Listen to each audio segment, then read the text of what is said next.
اوپر ہے، قریب نہیں، ذاتی نہیں۔ وہ ایک محبت کرنے والے باپ سے زیادہ ایک جج کی طرح محسوس ہوتا تھا، اور اگرچہ میں بائبل کی آیات کے نیچے لکیریں کھینچتی تھی، اسے تلاش کرتی تھی، مگر میں اس محبت کو محسوس نہیں کر پا رہی تھی، میں اسے پا نہیں رہی تھی۔ اور پھر میری ملاقات ایک نوجوان سے ہوئی جس نے مجھے ایک مختلف راستے پر ڈال دیا۔ اور جب آپ کسی کے ساتھ ایک تعلق میں آتے ہیں تو آپ یہ نہیں سوچتے کہ وہ بعد میں آپ کو نقصان پہنچائے گا یا تشدد کرے گا، لیکن میرے ساتھ کچھ اسی طرح سے ہوا۔ وہ ایک پرتشدد نوجوان نکلا، اور وہ لڑکی جو سمجھتی تھی کہ وہ دنیا جیت سکتی ہے، آہستہ آہستہ اپنی خود اعتمادی کھو بیٹھی۔ لیکن پھر جب میں 24 سال کی تھی، میں دوبارہ چرچ میں گئی۔ میں مختصراً کہہ رہی ہوں، لیکن میں واپس چرچ آئی، اور جب میں واپس چرچ آئی تو میں نے اپنی زندگی مکمل طور پر یسوع کے حوالے کر دی۔ لیکن سچ یہ ہے کہ اس وقت بھی میں نے کچھ محسوس نہیں کیا، کچھ بھی نہیں، لیکن میں نے اپنے ارد گرد لوگوں کو دیکھا، ان کے دلوں میں محبت تھی، ان کے چہروں پر خوشی تھی، وہ زندہ نظر آتے تھے، اور میں نے کہا مجھے یہ چاہیے، مجھے وہ خدا چاہیے جو لوگوں کو ایسی زندگی دیتا ہے۔ اور پھر میں نے اسے ڈھونڈنا شروع کیا۔ میں چرچ میں کچھ بھی نہیں کر پاتی تھی۔ اگر کوئی مجھ سے کہتا کہ کیا آپ ہدیہ اٹھانے میں ہماری مدد کریں گے یا آپ فلائرز بانٹنے میں ہماری مدد کریں گی، تو میں فوراً کہتی نہیں، میں نہیں کر سکتی۔ میں واقعی اتنی ڈری ہوئی اور خاموش تھی کہ کرسی سے بھی نہیں اٹھ پاتی تھی، اور دیکھیں میں کچھ بھی نہیں کر پاتی تھی۔ لیکن میں ہر ہفتے چرچ جاتی تھی، ہر اتوار صبح کو اور رات کو بھی، اور ہر دعا یا میٹنگ کا حصہ بنتی تھی۔ میں صرف اسے تلاش کرنا چاہتی تھی، بائبل کے اس خدا کو جس کے بارے میں لکھا ہے کہ اس میں زندگی ہے، اس میں سلامتی ہے، اس میں خوشی ہے۔ اور میں یہ سوچتی تھی کہ میرے اندر تو ان میں سے کچھ نہیں۔ چرچ میں آتے ہوئے مجھے 3 سال گزر گئے، اور پھر مجھے ٹھوکر لگی۔ نہیں، جی ہاں، واقعی۔ اور شاید زیادہ تر لوگ سوچیں گے چرچ کے لوگوں سے بھی کوئی دکھ پہنچ سکتا ہے۔ جی ہاں، ہو سکتا ہے، کیونکہ آخر کار ہم سب انسان ہیں اور انسانی فطرت رکھتے ہیں۔ خیر، وہ لڑکا جو مجھے مارتا تھا، جو میری زندگی کو ختم کرنا چاہتا تھا، وہ ایک دن ہمارے چرچ میں آ گیا۔ کیا واقعی؟ اور حیرت انگیز بات یہ تھی کہ سب لوگ اس سے محبت کرتے تھے، اور وہ بڑی زبردست طرح سے نجات پا گیا۔ لیکن وہ میرے ساتھ اب بھی ویسا ہی برتاؤ کر رہا تھا جیسا پہلے کرتا تھا، اور یہ میرے لیے بہت تکلیف دہ تھا، بہت ہی زیادہ تکلیف دہ۔ واقعی تکلیف دہ ہے۔ مجھے خاص طور پر ایک رات یاد ہے، مجھے ایسا محسوس ہو رہا تھا جیسے میرا ذہن بکھر رہا ہو۔ میں درد سے اتنی بھری ہوئی تھی، اور میرے بچپن میں بھی کچھ تکلیف دہ چیزیں ہوئی تھیں جو شاید اس بات کی وجہ بنی کہ میں نے ایسے شخص کا انتخاب کیا جو بعد میں میرے ساتھ ظلم کرنے لگا۔ جب انسان درد سے بھرا ہو تو اس درد کو الفاظ میں بیان کرنا بہت مشکل ترین ہوتا ہے۔ اسی لیے میں داؤد کی طرح محبت بھرے خطوط لکھتی تھی، میں داؤد کی طرح دعائیں اور نظمیں لکھتی تھی، اور پھر ایک آیت میرے دل میں زور سے آئی، آدمی وہی کاٹتا ہے جو بوتا ہے۔ اور میں سوچنے لگی، میں نے بچپن میں ایسا کیا بویا تھا کہ مجھے یہ سب کاٹنا پڑ رہا ہے؟ میں نے کون سا ایسا غلط کام کیا تھا؟ لیکن جیسا کہ ہم جانتے ہیں، ہم ایک گری ہوئی دنیا میں رہتے ہیں، اور خدا یہ منصوبہ نہیں بناتا کہ ایک انسان دوسرے انسان کو تکلیف دے۔ پھر میں نے سوچا شاید خدا حقیقت میں ہے ہی نہیں، شاید وہ حقیقی نہیں ہے۔ لیکن خدا کے حقیقی نہ ہونے کا خیال بھی میرے لیے ناقابل برداشت تھا۔ میں نے سوچا اگر خدا نہیں ہے تو میں یہ برداشت ہی نہیں کر سکتی، اور اسی لمحے میں نے اپنے دل میں ایک فیصلہ کیا، اگر میں کبھی خدا کی حقیقی محبت کو محسوس کر لوں، اگر میں واقعی اس کا تجربہ کر لوں، تو پھر باقی کسی چیز کی اہمیت نہیں رہے گی، پھر کچھ اور معنی نہیں رکھے گا۔ اور میں نے فیصلہ کر لیا تھا کہ میں باقی زندگی اس کی خدمت کروں گی۔ اور اسی لمحے جب میں نے ایمان سے یہ فیصلہ کیا تو مجھے ایسا لگا جیسے آسمان میرے لیے کھل گیا ہو، میرے کمرے میں، نہ کسی چرچ سروس میں، نہ کسی کانفرنس میں، بلکہ میرے اپنے کمرے میں ایسا محسوس ہوا جیسے آسمان کھل گیا اور خدا کی محبت مجھ پر انڈیل دی گئی. خدا کی محبت مجھ پر نازل ہوئی اور اسی لمحے مجھے یقین ہو گیا، پورے یقین کے ساتھ، کہ وہ مجھ سے محبت کرتا ہے، وہ مجھ سے محبت کرتا ہے، وہ واقعی مجھ سے محبت کرتا ہے. ایسا لگا جیسے ایک روشنی میرے دل پر چمک گئی ہو. اور اس لمحے ایک دوہرا معجزہ ہوا. میں نے نہ صرف یہ جان لیا کہ خدا مجھ سے محبت کرتا ہے، بلکہ یہ بھی جان لیا کہ میں فضل سے بچائی گئی، ایک گناہگار ہوں. میں نے اپنے دل کو دیکھا اور مجھے معلوم ہو گیا کہ مجھے ایک نجات دہندہ کی ضرورت ہے. اور اسی لمحے وہ سب لوگ جنہوں نے مجھے تکلیف دی تھی، وہ بچپن کے زخم، وہ شخص جس نے مجھے مارنے اور قید کرنے کی کوشش کی تھی، سب آزاد ہو گئے. میں نے سب کو معاف کر دیا، سب آزاد ہو گئے. اور میں پوری رات روتی رہی، یسوع کی محبت میں ڈوبی ہوئی، اس سے بے حد محبت کرتے ہوئے. اور جب میں چرچ گئی تو میں ایک نئی شخصیت تھی. میں جا کر اگلی صف میں بیٹھتی تھی، اس لیے نہیں کہ لوگ مجھے دیکھیں، بلکہ اس لیے کہ میں محبت میں گرفتار تھی. میں نہیں چاہتی تھی کہ وہ شخص یا کوئی اور میری توجہ ہٹائے. میں صرف عبادت کرنا چاہتی تھی. اور جب بھی موقع ملتا میں بھاگ کر اس خفیہ جگہ میں چلی جاتی، صرف اس کے ساتھ اکیلے رہنے کے لیے. اور یہ بات اب 30 سال سے بھی زیادہ پرانی ہے، اور تب سے آج تک میں یسوع کی محبت میں دیوانہ وار گرفتار ہوں. ہاللویا، خدا کی تعریف ہو، اس کی تعریف ہو. Hallelujah, hallelujah, hallelujah. میں آج بھی یہ سن کر پرجوش ہوں. یہ شاندار ہے. اور میں یہ پہلے بتا چکا ہوں اپنے گزشتہ ایپیسوڈ میں کہ دل میں معافی نہ رکھنا کس طرح سے انسان کو باندھ دیتا ہے. یسوع فرماتا ہے کہ معاف کرو تاکہ تمہیں بھی معاف کیا جائے. تو مجھے یہ آپ کی بات بہت زیادہ پسند آئی کہ خدا کی محبت ایک روشنی کی طرح ہمارے دلوں میں چمکتی ہے، اور ہم جانتے ہیں کہ ہم خدا کے بیٹے اور بیٹیاں ہیں، اور وہ ہم سے محبت کرتا ہے. اور اس کے ساتھ ہم یہ بھی جانتے ہیں کہ ہم سے محبت کی گئی ہے اور ہم اس کے فرزند ہیں. یہ واقعی ہی شاندار تھا. تو کیا آپ بتا سکتے ہیں کہ آپ نے اپنی شفا یابی اور بحالی کو کیسے حاصل کیا؟ خدا کی بھلائی کی بدولت. اور کیا آپ بتائیں گے کہ خدا کے ساتھ کس طرح پوشیدگی میں وقت گزارا جائے؟ میں چاہتا ہوں کہ آپ اس کے بارے میں بتائیں. میں آپ کو یہ ضرور بتاؤں گی. ٹھیک ہے. جی، جب میں نے خدا کی محبت کو واقعی جان لیا، جب مجھے یقین ہو گیا کہ وہ مجھ سے بہت زیادہ محبت کرتا ہے، تب میری زندگی کا رخ بدل گیا. بالکل بدل گیا. اب خدا کا کلام، کیا میں آپ کی بائبل لے سکتی ہوں؟ جی، یہ بائبل. تو اب خدا کا کلام میرے لیے صرف الفاظ نہیں رہا تھا.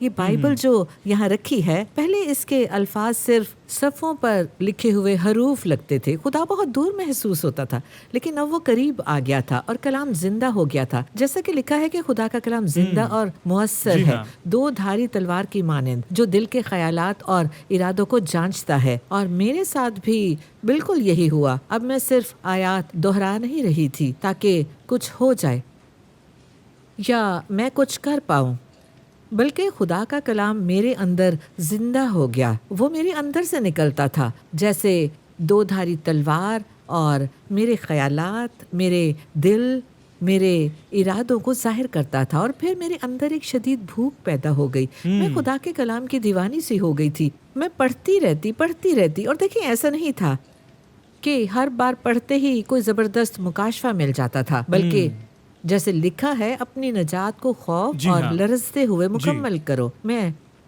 تعلیمات اور ویڈیوز بار بار سنتی تھی، اتنا کہ ایک وقت آتا اور اچانک بات سمجھ آ جاتی، کلک ہو جاتا. اسی طرح میری روحانی نشو نما ہوتی گئی. پھر میں بائبل کالج گئی، اور یہ واقعی سچ ہے، جتنا زیادہ آپ بائبل پڑھتے ہیں، جتنا زیادہ مطالعہ کرتے ہیں، اتنا ہی آپ کو احساس ہوتا ہے کہ اس میں کتنی گہرائیاں ہیں. ہر آیت میں تہہ در تہہ خزانے ہیں. ہر بار کچھ نیا نظر آتا ہے. واقعی حیرت انگیز، بہت زیادہ حیرت انگیز. بائبل کالج کے پہلے سال میں ہر طالب علم کو چیپل میں 10 منٹ بولنا ہوتا تھا. اور جب میری باری آئی تو میں بہت گھبرا گئی. میں نے سوچا، او میرے خدا، یہ کیا ہے؟ مجھے لوگوں کے سامنے کھڑا ہونا پڑے گا، مجھے یہ کرنا پڑے گا. اور تب خداوند نے مجھ سے کہا، ہائیڈی، اگر تم لوگوں کی رائے کی اتنی فکر کرتی ہو تو ابھی تم مجھ میں مری نہیں. اور میں نے توبہ کی اور کہا، خداوند، اب اس سے فرق نہیں پڑتا کہ لوگ میرے بارے میں کیا سوچتے ہیں. اگر میں تیرے لیے کھڑی ہو سکوں اور لوگوں کے لیے امید کا باعث بن سکوں تو میں یہ تیرے لیے ضرور کروں گی. اور تب سے یسوع مسیح کے بارے میں بات کرنا ہمیشہ میرے لیے ایک اعزاز رہا ہے. لیکن پھر آزمائشیں شروع ہوئی. جی ہاں. مجھے لگا کہ خدا نے مجھے بیرون ملک چرچ پلانٹ کرنے کے لیے بلایا ہے، لیکن ایسا نہ ہو سکا. میں واپس گھر آ گئی. پھر میری شادی مارک سے ہوئی، اور سچ کہوں تو شادی کے پہلے سال میں مجھے بہت مشکل پیش آئی. جی یہ ہاں، بالکل سچی بات ہے. میں سمجھ سکتا ہوں. مجھے شادی شدہ زندگی میں ایڈجسٹ ہونے میں مشکل ہوئی، کیونکہ میں یسوع سے اتنی محبت کرتی تھی کہ مجھے لگتا تھا جیسے کوئی میرا وقت اسے چھین رہا ہو. شاید یہ جی ہاں. عجیب لگے، لیکن حقیقت یہی تھی. آخرکار میں ایک کونسلر کے پاس گئی اور اس نے کہا کہ ابیوز اور تکلیف کے اعتبار سے میں ان کے دیکھے گئے مشکل ترین کیسز میں سے ایک تھی. پھر میں اور مارک والدین بننے والے تھے، اور اس کونسلر نے مجھ سے کہا تمہاری شفا کا آخری مرحلہ تمہارے بچے کی پیدائش کے ساتھ مکمل ہوگا. پھر میری ایک ننھی بیٹی مردہ پیدا ہوئی. اس وقت میں چرچ میں خدمت بھی کر رہی تھی، ایک پاسٹر کی خدمت بھی سر انجام دے رہی تھی اور کنیکٹ گروپس چلا رہی تھی. لیکن یہ صدمہ میرے لیے بہت بھاری تھا. میں مکمل طور پر ٹوٹ گئی تھی. لیکن میں یہ ضرور کہوں گی کہ میں پوشیدگی میں یعنی خدا کے ساتھ قربت میں جینا سیکھ چکی تھی، کیونکہ میں نے اس کے ساتھ وقت گزارنا اور اس کے کردار کو جاننا سیکھ لیا تھا. صرف اس کے بارے میں پڑھنا نہیں، کیونکہ آپ کسی شخص کی بایوگرافی پڑھ سکتے ہیں، لیکن اس کا مطلب یہ نہیں کہ آپ اسے واقعی جانتے ہیں. اور چونکہ میں نے خدا کے ساتھ حقیقی وقت گزارا تھا، اس لیے جب ڈاکٹروں نے مجھے بتایا کہ میری بیٹی فوت ہو چکی ہے اور اب مجھے اسے جنم دینا ہے، تو میں نے ماں کی طرف دیکھا اور کہا ہنی ہمیں خدا کی عبادت کرنی ہے. کیونکہ میں پہلے ہی جسمانی اور جذباتی درد میں تھی، اور میں شیطان کو یہ اجازت نہیں دینا چاہتی تھی کہ وہ مجھ سے میری عبادت بھی چھین لے. میں نے فیصلہ کیا کہ میں اپنی نگاہ خداوند پر رکھوں گی اور وہ کسی نہ کسی طرح اس لمحے میں فتح حاصل کرے گا. ہم نے بچے کا کمرہ کھول دیا، جھولا ہٹا دیا، اور وہ کمرہ ایک سٹور روم بن گیا. ایسا کمرہ جہاں بس سامان رکھ دیا جاتا ہے، سٹور روم کی طرح. اور اس موسم میں غم ایک عجیب چیز تھا. لوگ مجھ سے کہتے تھے کم از کم وہ آسمان میں ہے، اور یقیناً وہ آسمان میں تھی. لیکن جب آپ کسی چیز کو شدت سے چاہتے ہوں تو یہ الفاظ اس درد کو ختم نہیں کرتے. اور یہ ہر کسی کے لیے ایک نصیحت ہے. لوگوں کو غم منانے دیں، انہیں اپنے درد کے سفر سے گزرنے دیں، انہیں گزرنے دیں. میں اب بھی چرچ میں خدمت کر رہی تھی، سب کچھ کر رہی تھی، لیکن اندر ہی اندر میں یہ جاننے کی کوشش کر رہی تھی کہ اس سب کے درمیان خدا کہاں ہے، ان سب کے درمیان خدا کہاں ہے. اور اسی دوران میں لیکچر بھی دے رہی تھی، سب کچھ کر رہی تھی. پاسٹر ہائیڈی میری بائبل کی اساتذہ میں سے ایک ہیں اور یہ شاندار ٹیچر ہیں. اوہ شکریہ. میرے پاس مکاشفہ ضرور تھا، لیکن میں اب بھی اس درد کے سفر سے گزر رہی تھی. لیکن آزمائشوں میں خدا یہی کرتا ہے، اگر آپ بھاگتے نہیں بلکہ اس کی طرف دوڑتے ہیں تو وہ آپ کو گہری سمجھ عطا کرتا ہے. اور جیسے جیسے میں ہر درد لے کر اس کے پاس جاتی رہی، ایک دن کسی نے مجھ سے کہا میں آپ کو ایک خاص بات بتانا چاہتی ہوں. انہوں نے مجھ سے کہا ہائی جی، امید کے ٹل جانے سے دل بیمار ہو جاتا ہے. اور یہ سن کر میرا دل بیٹھ گیا اور میں کچھ دیر کے لیے میں مایوس ہو گئی، کیونکہ میں ہر صبح دعا کرتی تھی اپنے بچوں کے لیے، اپنے مستقبل کے لیے، اور ہر مہینے مایوسی کا سامنا کرتی تھی. اور جب انہوں نے یہ آیت کہی تو میں نے خدا سے کہا یہ آپ کی فطرت نہیں ہے. آپ کا کلام زندگی دیتا ہے، شکست نہیں. وہ ہمیں نا امیدی میں نہیں چھوڑتا. اے خداوند، آپ مجھ سے کیا کہنا چاہتے ہیں؟ امید کے ٹل جانے سے دل بیمار ہو جاتا ہے. خدا یہ کیا ہے؟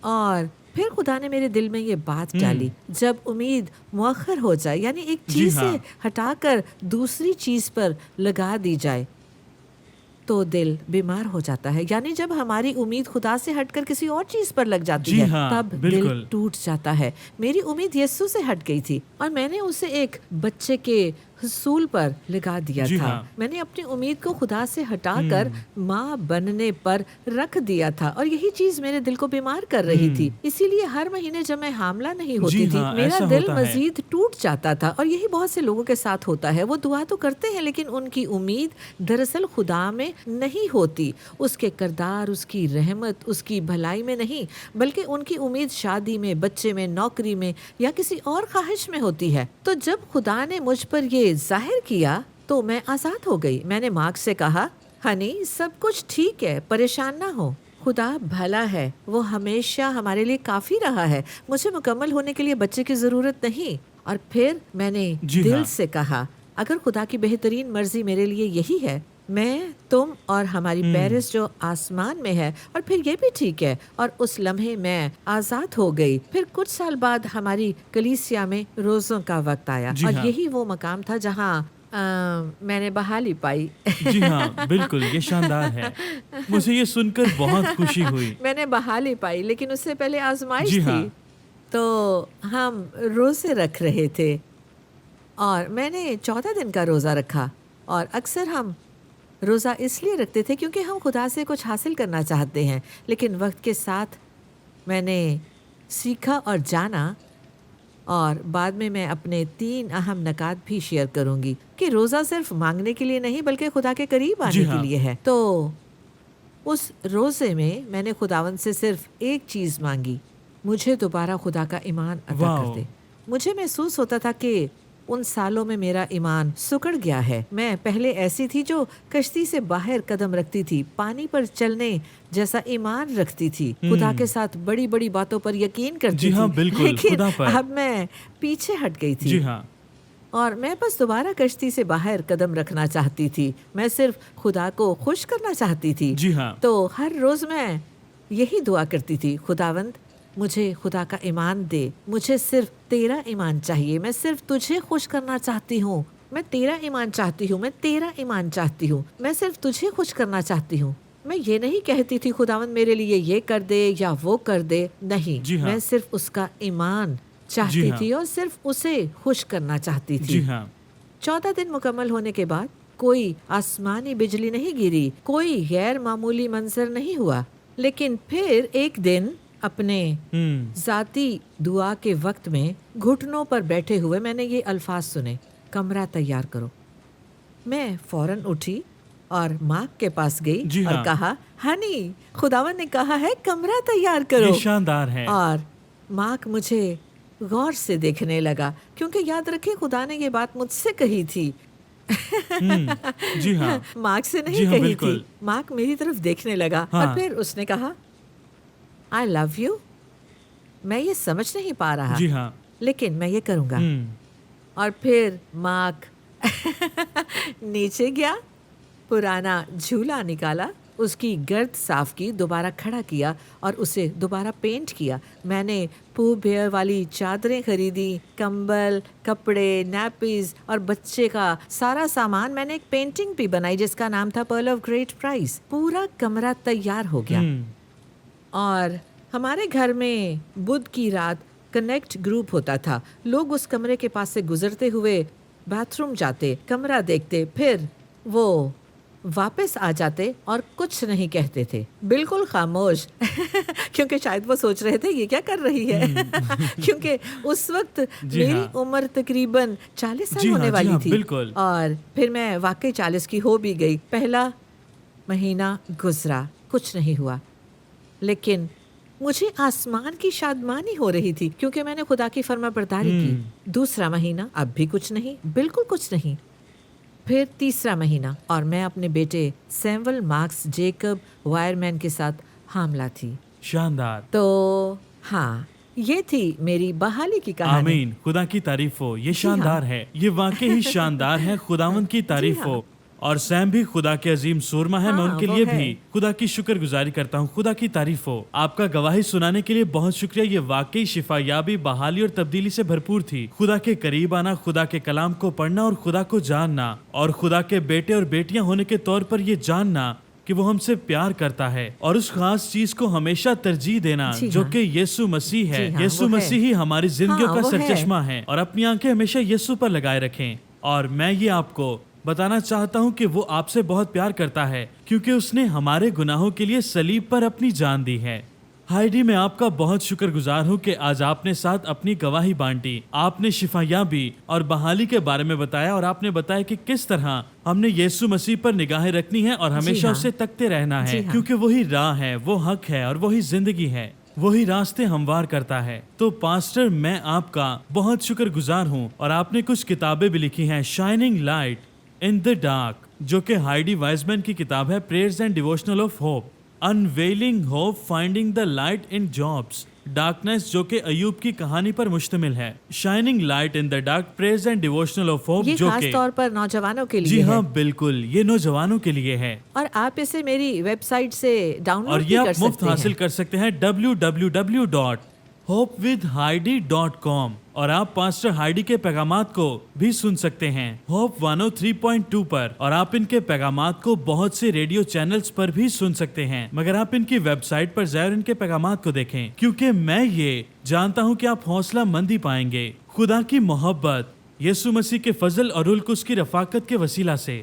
خداوند، میں تیرا شکر کرتی ہوں تیرا کہ تو شکر نے ہو۔ مجھے یہ موقع دیا کہ میں ان سب اچھے کاموں کے بارے میں بات کر سکوں جو تو نے میری زندگی میں کیے۔ تو نے میری زندگی کو نا امیدی سے امید میں بدل دیا۔ خداوند، یہ بالکل ایسے ہی تھا جیسے میں پہلے اندھی تھی، لیکن اب میں دیکھ سکتی ہوں کہ تو میری زندگی میں آیا اور ہمیشہ میرے ساتھ سفر کرتا رہا ہے، اور میں دعا کرتی ہوں خداوند، ہاں خداوند، گائے کے ساتھ مل کر کہ تو بالکل۔ ہر سننے والے کی زندگی میں بھی یہی کرے۔ جو لوگ ابھی مشکل حالات سے گزر رہے ہیں، ان کے ساتھ چل، ان کا ساتھ دے۔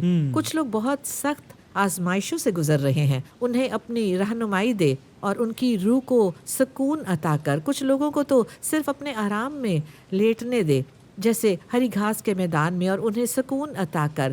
اور جو لوگ وادی میں سے گزر رہے ہیں، انہیں یاد دلا کہ یہ صرف ایک وادی ہے، اگرچہ یہ موت کے سائے کی وادی لگتی ہے، لیکن یہ صرف سایہ ہے، اصل نہیں۔ سورج اب بھی موجود ہے اور تو ان کے ساتھ چل رہا ہے۔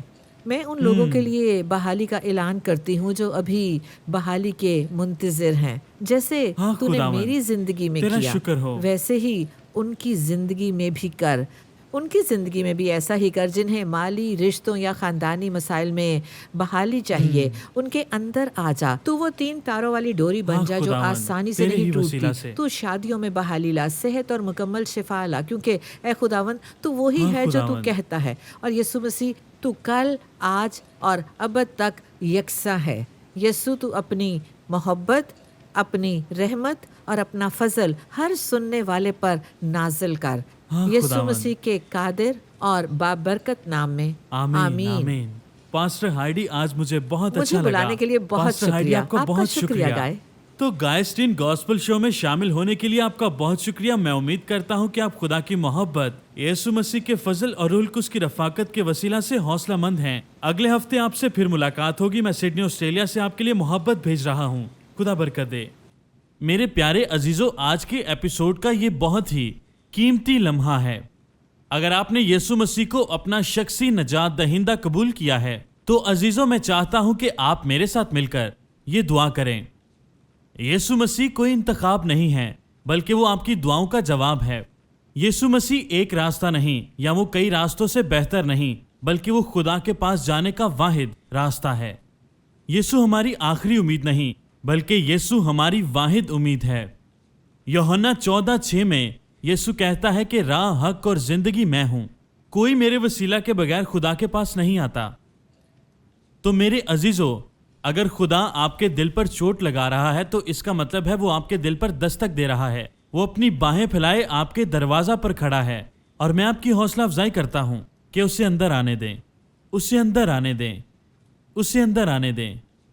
میرے ساتھ یہ دہرائیں، پیارے یسوع، ابھی اور اسی وقت میرے دل میں آ، مجھے دھو کر صاف کر اور اپنا فرزند بنا لے۔ میں تجھے اپنا بادشاہ قبول کرتا ہوں۔ میں تیرا شکر گزار ہوں کہ تو صلیب پر موا، اور پھر 3 دن بعد تو جی اٹھا، جیسا کہ تو نے کہا تھا۔ یسوع، میں شکر گزار ہوں